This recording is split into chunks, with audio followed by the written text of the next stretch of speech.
Hi, and welcome to the Last Week in Science, your one-stop shop to catch up on all the interesting science things that you might have missed last week. Let's get started.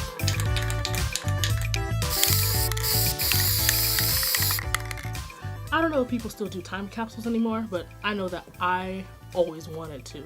The idea of digging up someone's favorite things from 50 or 60 years ago always made me think that I was going to be Indiana Jones. Well, it seems that Moonspike Limited wants to give future generations or aliens the ability to also feel like Indiana Jones. Moonspike Limited, created by Chris Larmore, has created a GoFundMe that wants to send a 1-gram spike attached to a rocket into the moon full of things that people deem important. By becoming a $29 US supporter, you can send 1 megabyte of whatever you deem important into space forever. If that isn't enough space for you, because, a GIF is at least 2 megs, and so sending at least 5 Ryan Gosling refusing to eat his cereal gifts costs like a lot of money. You can give more money so that you can have more space, because it is your duty to show future generations just how cool your Pinterest pins were. I think it was cool on Mars or whatever, but yeah, no, definitely. At this moment in time, nothing is being built, so what people are actually backing is more of an idea. No rocket is in production, no launch site has been picked, and there are still a few legal things that need to actually fleshed out before anything can really start. Walking on the moon was once an idea, and we achieved that, so how hard can it really be to one-way trip your aunt's favorite Facebook memes to the moon? I guess only time will tell. And wait, was that not common knowledge? Study news. A new study from the University of California, Berkeley has found a correlation between weight gain and going to bed late. The researchers analyzed data from 3,300 young people and adults and found that for every hour of sleep loss, 2.1 points on the BMI index was gained over 5 years.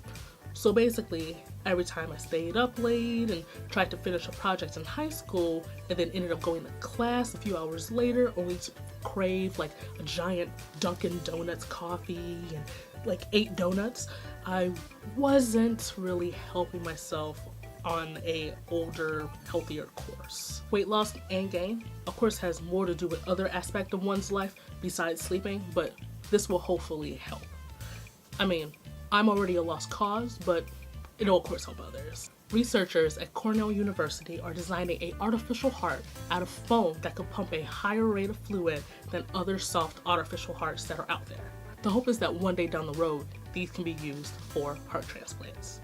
While the flexible silicone foam heart is off to a good start when it comes to being porous enough to allow air to come through and allow it to beat, it does only have 2 chambers instead of the normal 4 in a human heart. Also, it hasn't been tested for high temperatures because we as humans run at a balmy 98.6, nor does the foam heart have the ability to deal with pumping fluid at a faster speed, because if you overinflate it, it tears.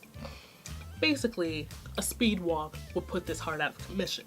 But once all of this has been tested and is finally able to be used for humans, it will help around hundreds of thousands of people worldwide.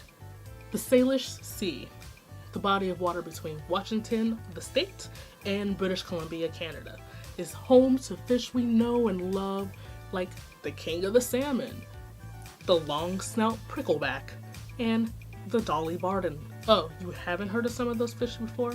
A report has just come out totaling the number of fish species in the Salish Sea to 235 species.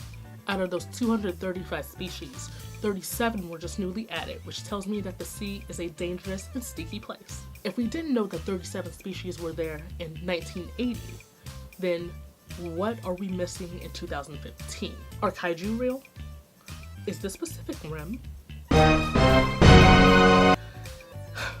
There will never be answers to my questions, but people will be able to see all 235 species of fish in a hand-drawn book destined to come out in a few years. Now, finally, I leave you with a clip of Neil deGrasse Tyson hugging our new favorite emotive robot, Pepper! Yay, Pepper! Created by French Lab, Pepper is designed to live with humans, and he has already picked up a part-time job in Japan as a consumer researcher in a phone store. Pepper is the precursor to me having my own bender, which is the only thing I've ever wanted upon hearing that we had Pepper. With that being said, everything that I talked about will be linked in the bottom box. Please visit my website at yoscienceisawesome.com or click the link down in the bottom box. You can also tweet me at yoscienceis on Twitter, and I'll see you next week. Have a good week, y'all.